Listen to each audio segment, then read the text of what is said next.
año y me ahorro 2 millones. Esperá, Y bueno, dame un minuto ¿Qué? mirá que tengo un amigo invitado que tiene unos minutos para darnos, Bueno, así hablamos de economía y después volvemos. te voy a preguntar qué va a hacer Hugo Godoy con ATE. Ahora te contesto y le contesto al amigo ruso.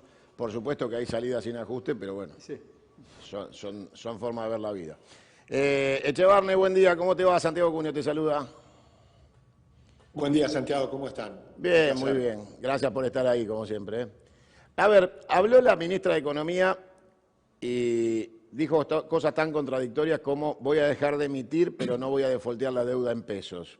¿Se va a sacar de la lotería de los Estados Unidos? ¿Cómo funcionaría? No voy a defoltear la deuda en pesos, pero no voy a imprimir más pesos.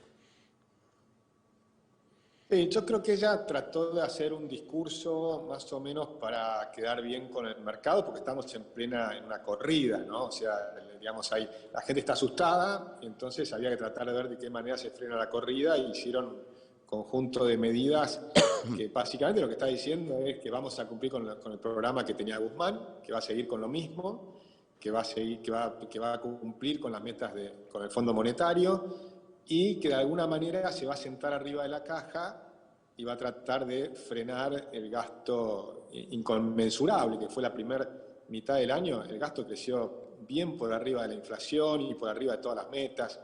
Lo que pasa es que todo eso que anuncia, la verdad es que no creo que termine de conformar a nadie, porque no termina de conformar los que creen que hay que hacer una reforma del Estado importante con reformas estructurales y demás, y tampoco conforma al kirchnerismo, que dice que hay que salir con una especie de plan platita para adelante, que yo creo que eso no funciona, pero bueno, digamos que se queda en la mitad camino de las dos cosas, y el problema que tiene, que va más allá de Batakis, es que es un tema político, ¿no? No hay respaldo para hacer un programa consistente. Entonces se queda en la mitad camino cuando estás en medio de una situación muy complicada y por lo tanto no alcanza. Entonces uno querría que alcance porque uno quiere a la Argentina, entonces vos decís ojalá le salga bien, pero la verdad es que está muy complicada la situación y yo no veo que con estas ideas que están poniendo en práctica cambie la cosa. Realmente muy poco es lo que cambia. A ver, el discurso fue fundamentalmente contradictorio con la realidad económica. Planteó una continuidad, como vos decís, de Guzmán, que genera la duda de para qué se fue Guzmán. O sea, si esto era, ¿para qué se fue Guzmán? O sea, ¿cuál fue el sentido de la crisis política del gobierno para terminar con Batakis diciendo soy Guzmán reforzado? ¿No? O sea, vengo con más Guzmán para ustedes. La presencia... Sí. Dale. No, es tal cual lo que decís, y es así. Entonces uno dice, bueno, y si a Guzmán no le permitían hacer las cosas, ¿por qué se la van a permitir a Batakis? Entonces ahora parece como que se la van a permitir por el susto que tiene, pero nada más que por eso, pero no es un programa con convicción. Pero hay un punto que me parece que es importante. Si no se hace un conjunto de reformas estructurales, vos no podés seguir teniendo una Argentina cada vez más chiquitita. Nosotros tenemos que apostar a que la Argentina crezca. Pero para que Argentina crezca, tenés que tener un shock de confianza muy importante. Y eso requiere no solo un programa consistente, sino también el apoyo político de ese programa consistente. Y yo creo que no tenés ninguna de las dos cosas. Porque vos necesitas un programa que te permita, a mi juicio, liberar al sector privado. Es decir, que el sector privado se multiplique. Si tenemos 600.000 pymes, ¿cuál es el programa que te permitiría tener 1 millón de pymes? Y además de las 600.000 actuales, que cada una salga a contratar 1, 2 o 3 empleados nuevos, de forma tal que tenés un fuerte crecimiento del sector privado. ¿Pero eso qué implica? ¿Argentina tiene posibilidades? Claro que las tiene, tenemos un montón de cosas para hacer en Argentina, pero tenés un exceso de impuestos, exceso de regulaciones, tenés problemas de las leyes laborales antediluvianas. Si vos no resolvés todos esos problemas, no van a venir las inversiones. Y de hecho se siguen yendo los argentinos al exterior, no son los argentinos. El otro día estaba haciendo un programa de televisión, el que me llevaba era un boliviano. Me pregunté, ¿cómo anda la comunidad boliviana? Y se están yendo todos, me decía. Le digo, bueno, eso es una exageración, sí, por supuesto, me dice. No es que se están yendo todos, pero hay muchos que se están volviendo a Bolivia. Es decir, Argentina está, los que vinieron de Venezuela, acá, ahora están diciendo, elegimos Argentina, pucha, pensamos que era un país que salía adelante, ¿no? Es decir, estamos en un país fracasado y creo que la clase política no está a la altura de las circunstancias. O sea, tienen que sentarse y conversar y sacar algo realmente contundente. Hay que cambiar de modelo de Argentina. Esto no funciona y el salto de inflación de este mes va a ser muy alto. Veníamos escalando posiciones de inflación. Ya estamos en una inflación que, si es anualizada, estamos en 3 dígitos. A ver, el combate contra la inflación, Batakis lo refiere a una falsa promesa de no emisión, cosa que no puede hacer. Tiene que emitir por lo menos 2.700 millones de pesos por día para los bancos y 1.500 millones de pesos para los planes, con lo cual, si dice que no va a emitir, no sé qué va a cortar, porque eso tiene que continuarse, por lo menos mientras no anuncien que se terminaron los planes o hicieron un plan Bonex, eso lo tienen que imprimir todos los días. Por el otro lado, anuncia un ajuste de dinero que no tiene, o sea, voy a dejar de gastar lo que no tengo, con lo cual no se recorta el gasto. El gasto se mantiene en los niveles del gasto, lo que se hace es cerrar hipotéticamente, que tampoco va a poder hacerlo, pero cerrar las cuentas con respecto a emitir lo que no tiene. Eso significa básicamente gobernadores e intendentes, con los cuales van a tener que romper un pacto de gobernabilidad que tienen, que se mantuvo en base a plata. Los gobernadores han sido bastante pacientes porque recibieron muchísimo dinero en los últimos 2 años. Si ese flujo se va a cortar, si la obra pública se va a cortar, porque la obra pública también se está financiando con emisión. Entonces, uno dice, bueno, eligieron un discurso ortodoxo y se compraron un problema ortodoxo. Van a tener las calles llenas de gente, van a perder la protección de los gobernadores y de los intendentes. O sea, vamos a ir rumbo a otro factor de inflación o de hiperinflación, que es la inestabilidad política. O sea, no resuelven ni un tema ni el otro. Sí. Mi sensación es que lo que anunciaron, es que no lo va a poder cumplir, porque cuando dice, por ejemplo, la forma de esta escrita también es bastante oscura, digamos, pero en principio yo interpreto que lo que va a hacer es los ministerios y las partidas que no cumplieron todas las partidas que tienen la primera mitad del año, no se las van a dar en la segunda mitad del año. Es decir, el que logró hacer más austero en la primera mitad del año, lo obligan a ser más austero en la segunda mitad del año, y al que despilfarró más, le mantienen el despilfarro, lo cual tampoco es muy lógico. O sea, cuando uno hace una reforma del Estado, o de tu empresa, si vos tenés una empresa que estás gastando mucho, y cambiás el gerente y viene un tipo que te dice, bueno, voy a poner en orden las cuentas para empezar a crecer, y entonces me voy a preocupar por las ventas, por la ingeniería, pero voy a recortar todos los despilfarros, no tomás las decisiones de esa manera. La decisión que tomás es hacer un análisis por funciones, cuáles son las funciones que tiene que hacer el Estado, la salud, buena educación, buena justicia, buena seguridad, y cuáles son las funciones que no tiene que hacer el Estado, que está haciendo de más, y recorto todo lo que no es indispensable, lo que no tiene que ver con las funciones prioritarias del Estado, pero ¿entendés? Pero no es que yo le doy al que gastó porque gastó y al que no gastó no le doy porque no gastó. O sea, no me parecen cosas muy sensatas. Luego, cuando dice congelar la entrada de gente al Estado, por supuesto que si eso lo hubieran hecho hace 20 años atrás, tendríamos 2 millones de empleados públicos en vez de 4 millones. Pero una vez que tenés 4 millones de empleados públicos, claramente eso no alcanza.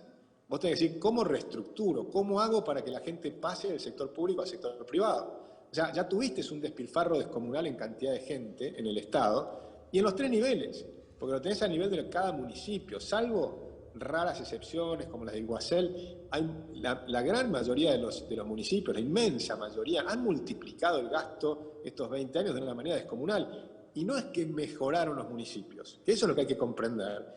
La gente mejora trabajando en el sector privado, eso crea riqueza, aumenta la torta y el Estado tiene que hacer bien las cosas que tiene que hacer el Estado, que es brindarte infraestructura, seguridad, defensa y salud, digamos. Tenés que ir a las funciones verdaderas del Estado. El Estado no tiene que ser un empleador. El Estado no tiene que estar, a mi juicio, reemplazando al sector privado. Si hay una recesión y el Estado sale a contratar a los que fueron despedidos, y después viene la expansión y el Estado sigue contratando más gente, estás en el horno. Y eso es lo que estamos en Argentina. Estamos en el horno porque tanto en las épocas buenas como en las malas, el Estado sale a contratar gente permanentemente. Y ahora te dicen, bueno, no voy a contratar más a nadie. Pero eso ya no alcanza. Si lo hubieran hecho hace 20 años, por supuesto hubiera sido mucho mejor. O sea, no estoy en contra de ese anuncio. Lo que estoy diciendo es, no alcanza, pero de ninguna manera. Ahora, de todas maneras es un gobierno raro porque la mayoría de las áreas del gobierno subejecutan, con lo cual es rarísimo, ¿no? O sea, tienen un altísimo nivel de gasto, pero muchas de las áreas fundamentales del gobierno subejecutan el presupuesto, y eso generó incluso discusiones internas entre Cristina y Alberto de cómo se debía administrar los recursos del Estado. Ella decía hay que gastar hasta la última moneda, él era más conservador, entonces los funcionarios de él subejecutaban presupuestos que quedaban ahí, llegaba a fin de año y no se habían ejecutado. Digamos, todo es muy raro. Ahora, yo coincido con vos, el sector privado en estas condiciones no tiene ninguna posibilidad de revertir el ciclo absorbiendo la esponja de todo lo que el Estado se ha hecho cargo, digamos, que no tiene salida en este mecanismo porque el Estado está quebrado, o sea que no puede mantener ese empleo, ese ficticio empleo que ha generado, y el sector privado no tiene cómo absorberlo, con lo cual las promesas no se van a cumplir ninguna. ¿Cómo vas a cumplir con el Fondo Monetario? Le van a pedir un wiper y le van a decir, correme otra vez las metas que te firmé hace 3 meses que no voy a cumplir. O sea que básicamente para mí los anuncios fueron, vamos a cumplir con el fondo, quiere decir le voy a pedir un wiper. No voy a emitir, quiere decir no voy a emitir más de lo que ya estoy emitiendo, que es un número sideral, imparable e incontrolable, que va a seguir generando inflación. Por el otro lado, anuncia algo muy interesante, y es que ella va a ser la dueña del revalúo fiscal de la Argentina. Eso está bueno, ¿no? O sea, casi ejerciendo como dictadora bananera, como si fuera Costa Pobre esto. Ella le quiere quitar a las provincias la facultad de revalúo fiscal, o sea, quiere pasar por encima de los gobernadores. Quiero ver a los gobernadores ahora, ¿no? Cuando la ministra dice, yo voy a decidir cuánto vale una casa en Pumamarca, ¿no? O un campo en Córdoba. Y se viene entonces, obviamente, un impuestazo, se viene un tarifazo. Y solucionaron el tema de las tarifas diciendo, vamos por zona, vamos por zona, ¿no? O sea, esta vez tampoco van a categorizar nada. Los sueños esos de que iban a hacer un estudio, digamos, sensato por consumo, desaparecen, vamos por zona. Si el jubilado quedó en el medio de la zona, se jode el jubilado. Finalmente, todo lo que va diciendo se desarma en el propio discurso, pero ¿me explicás por qué algunos medios de comunicación dicen que le cayó bien al mercado si todos saben que nada de lo que dijo se va a cumplir? Ya, yo creo que le cayó bien 5 minutos. O sea, básicamente creo que lo que hubo fue un cierto alivio porque pensaron que podían venir medidas de confiscaciones o cosas más raras. Y la verdad es que no hay nada raro. Pero tampoco no hay nada que va a cambiar la cosa. Por eso hoy mismo el mercado no tiene un alivio. El riesgo país sigue en 2.700, el tipo de cambio sigue estando allá por las nubes. Pero lo más grave es que la inflación va a continuar. Sí, claro. Porque este proceso donde vos no frenás como bien decís, va a continuar la emisión monetaria. Pero además, a mismo nivel de emisión monetaria, la inflación se acelera. No necesitas que aumentar la emisión monetaria para que se acelere la inflación. La inflación se acelera porque los comportamientos de ajuste hacia la inflación van cambiando, también se aceleran. Por ejemplo, al principio, cuando empieza la inflación, vos vas ajustando una vez al año los salarios, después los ajustás 2 veces al año, ahora los ajustás 4 veces al año, y algunas personas empiezan a decir que hay que ajustarlo más, porque si tenés una inflación de 8%, en un mes, a fin del otro mes, ya es una locura. O sea, 2 meses podés tener un 16 o 20% de inflación. Entonces empiezan a acelerarse los comportamientos. La gente se escapa más rápido del dinero y al mismo nivel de emisión monetaria tenés más inflación. Nosotros esto lo anticipamos en un video que hicimos en 2014. O sea, esto se sabe, sabíamos que iba a terminar de esta manera, lo alertamos 20 veces. No hay que jugar con fuego. Ahora nos estamos quemando. Esa es la realidad. Y una vez que llegás a esta situación, salir de acá es mucho más difícil que si lo hubiera hecho Macri en el 2016. Por eso nosotros fuimos muy críticos en el 2016, porque ahí todavía había una oportunidad de salir de una manera bastante más razonable, sin tanto costo. Ahora es mucho más difícil, porque no tenés la posibilidad de financiarte, hacer una transición razonable, de toda esa transición que decimos de pasar empleados públicos al sector privado, de los planes sociales al sector privado, de, por ejemplo, bajar impuestos y esperar la reactivación para recuperar la recaudación. Todo eso que podrías haber hecho hoy es más difícil. Pero, por otro lado, es más necesario y más indispensable, porque cada mes que pasa vas a tener más gente bajo la línea de la pobreza, porque la inflación va a estar por arriba de los salarios hasta que hagamos un programa de reformas estructurales muy profundo. Hoy la gran noticia es que Pichichi Scioli se reúne con los supermercadistas para pedirles un acuerdo de precios. En la Argentina nadie costea precios, nadie nada. Después terminan con los controles de precios que están agotados desde la década del 50. Después terminan con... De hace 4.000 años, no ha funcionado jamás.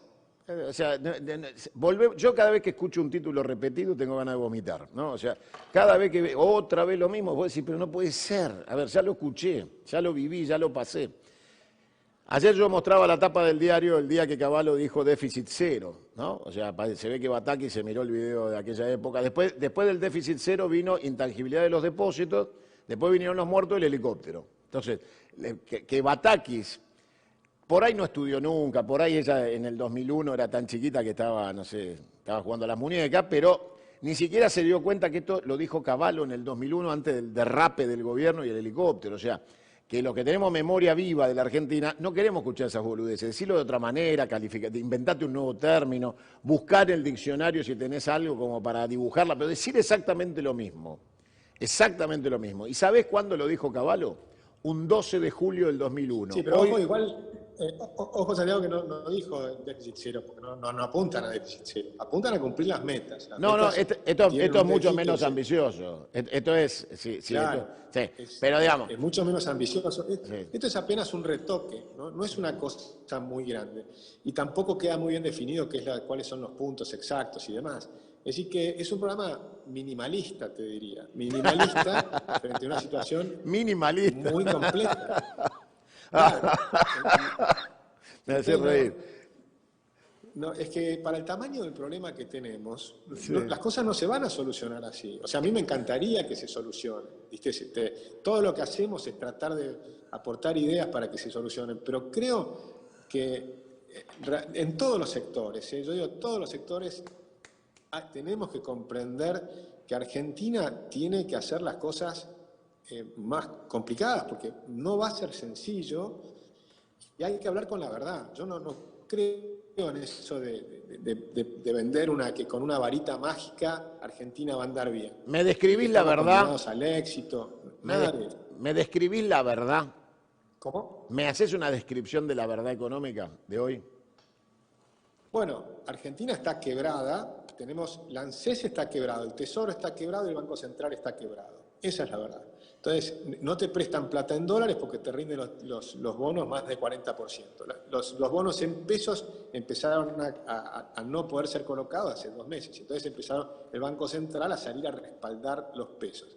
Y mirás el Banco Central y tenés una deuda explosiva que va creciendo a un ritmo fenomenal y que ahora van a aumentar la tasa de interés. Ellos dicen que van a poner una tasa de interés que sea positiva. Y ni siquiera va a ser positiva con respecto a la inflación pasada, pero no con respecto a la inflación futura. Entonces la vas corriendo de atrás. Entonces las tasas de interés van a subir del 60, 65 al 80% anual. O sea, imagínate, tenés 5 billones de pesos de deuda del central creciendo a una tasa del 80% anual, es una pelota de nieve, pero tremendamente inmanejable. Pero encima, la inflación puede ir más alto que eso y pasar a una inflación de 3 dígitos. ¿Y ahí qué hacemos? La realidad está muy complicada. Está mucho peor que el 2001. Estamos peor que el 2001 porque tenemos más del doble de empleados públicos. Tenemos 8 veces más planes sociales o más todavía. Cuando empezó el problema en el 2001, la pobreza estaba en el 22% y ahora está en el 40 y pico por ciento. Es decir que en todo lo que mirás de la Argentina hoy está mucho peor que el 2001. Cuando miramos la educación, en el 2001 estábamos número 1 de América Latina. Hoy estamos en los últimos puestos de América Latina en educación. Es una tragedia lo que está en la Argentina. Entonces, yo creo que no podemos hablar más de planes minimalistas. Tenemos que realmente pensar en una Argentina en serio, en un programa de reformas estructurales muy grande y tratar de que todos los sectores políticos acepten que tenemos que cambiar. Argentina no puede seguir en la decadencia tremenda en que está, pues estamos en picada. Esa es la realidad. Sería Batakis, economía minimalista el título. Algo así. Algo así. Bueno, la descripción es muy clara, por lo menos a mí me sirve que lo escuchen de tu boca, porque siempre le digo al público, obviamente tratamos de de darle información descriptiva, iba coincidiendo en todos los términos. Todos los argentinos inteligentes y formados coinciden en el diagnóstico, aunque difieran en las soluciones. Salvo el gobierno. Sí, y ojo con el tema de la educación, porque ese es un tema, un día si querés, me encantaría tu programa y que hablemos de educación. Sí, si ¿cómo querés, no? Con todo gusto. porque, la educación es clave, ¿viste? Es importantísimo. Nosotros estamos perjudicando a nuestros hijos y nietos, y ya a los bisnietos, te diría, porque la educación es tan importante y ha colapsado, Y no solo por la pandemia, ya venía muy mal antes de la pandemia. La pandemia fue un desastre total. Pero todos los indicadores de educación son un desastre en Argentina, públicos y privados. Porque hay gente que cree que la escuela de su hijo está bien, pero no es así. La gran mayoría de las escuelas argentinas tienen una declinación tremenda, públicas y privadas. Agustín, ver la foto del supuesto gabinete económico del sábado, alrededor de esa mesa tan imponente del Ministerio de Economía de la Argentina, que fue potencia alguna vez, y ver ese nivel deplorable, ¿no? El jefe de gabinete de la ministra era chofer de Scioli, no tiene estudios de ningún tipo y es el jefe de gabinete económico de la ministra. Fue empleado de Alberto Fernández en 2013 al 2015 en la jefatura de gabinete. Sus antecedentes es ser un puntero buchón de Scioli y de Alberto. Puesto ahí casi como comisario político para contar de qué hablan, ¿no? Y el tipo en la foto aparece con un mate, no con una notebook. O sea, no está sentado en el gabinete económico para hacer un trabajo profundo sobre la economía. Está ahí para llamar por teléfono, después decir que hablaron, quién vino, qué tomaron. Entonces, el tema educativo ya pega en la Argentina, porque estas generaciones medias, digamos, de edad media, ya vienen brutos de cuna, y están llegando a cargos de decisión en la Argentina. O sea, a ver, tenemos un nivel de gobierno hoy deplorable en cuanto a formación académica y capacidades. Sí, te diría que Argentina todavía tiene, las personas que tienen más de 40 años y más fueron educadas por la Argentina anterior. Sí, sí. Por la escuela que funcionaba bien. Sí, sí, estoy de acuerdo. El problema va a ser dentro de 20 años. Sí, sí. O sea, nosotros estamos hipotecando el futuro, porque si estos 20 años se deterioró tanto la educación, los que se están educando ahora, cuando lleguen a cargos de toma de decisiones importantes dentro de 20 años, o 15 o 20 años, ahí va a estar el problema de Argentina. Hoy, por ejemplo, los gerentes en América Latina son muy demandados los gerentes argentinos, porque tienen un muy buen nivel de educación, pero es educación pasada. No es la educación que estamos haciendo hoy. Por eso creo que es muy importante revertir esta situación, pero es urgente. Yo realmente creo que necesitamos poner las barbas en remojo los argentinos, mirarnos realmente al espejo, ver las cosas como son, de verdad, sin fantasías, porque recorres a veces canales de televisión oficialistas y te venden que estamos en Disneyland. Y creo que eso no suma, creo que eso resta. Hablar con la verdad, mostrar las cosas como son y empezar a proponer cambios de verdad, eso es creo lo que tenemos que lograr. Yo coincido plenamente con vos, para mí es un placer hablar con vos. Creo que ese debate lo tenemos que dar, el de la educación, por supuesto, y tenés pendiente el de la deuda externa, así que siempre hay tiempo a pesar de las crisis para ir profundo, pero digamos que estamos en el país en donde el futuro nos muestra al elegante como ministro de Educación, ¿no? O sea, el futuro está asignado por una catástrofe si tomamos el presente tal cual está.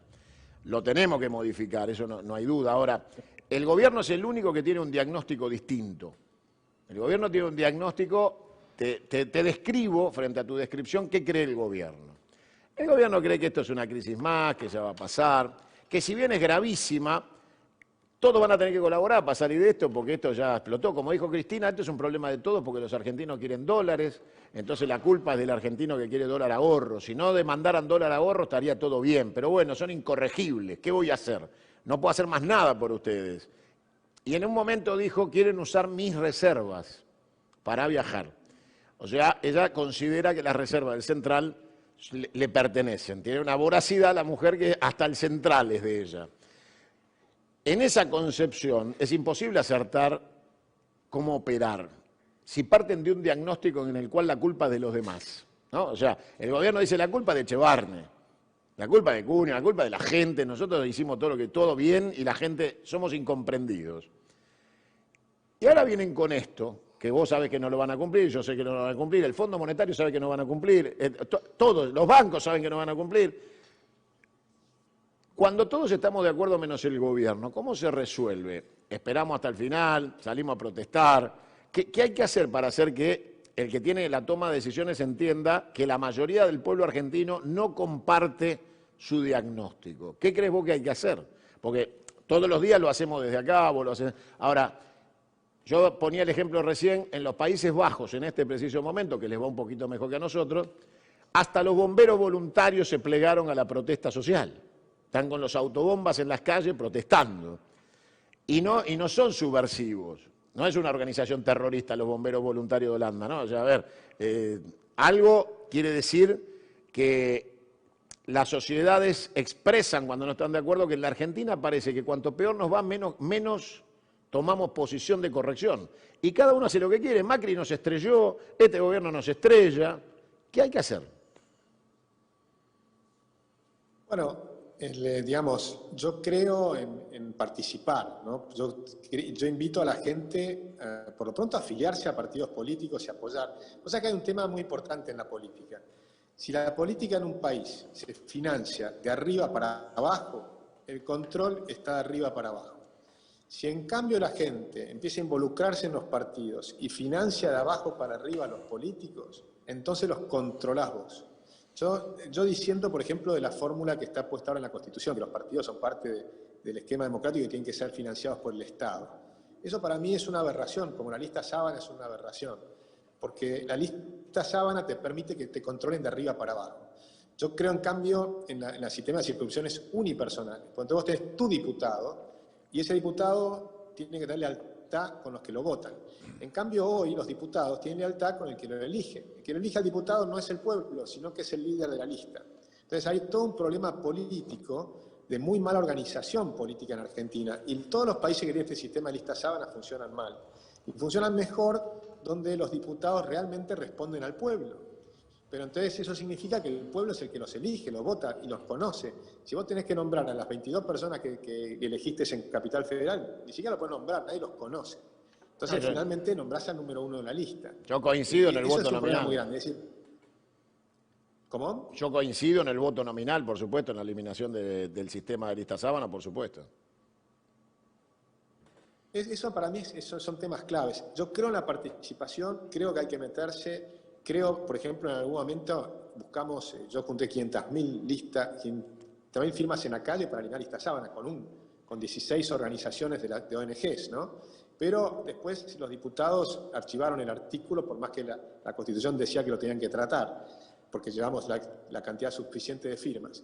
Pero esas cosas hay que seguir participando. Después yo sí creo que la Constitución te habilita a peticionar a las autoridades. O sea que peticionar a las autoridades es un rol que los ciudadanos podemos hacer. Hay muchas formas de hacerlo, juntando firmas, haciendo manifestaciones. Yo lo único que le pido es que las manifestaciones no nos cortemos las calles unos a otros, que tratemos de hacerlas en los momentos donde menos le compliquemos la vida a los demás.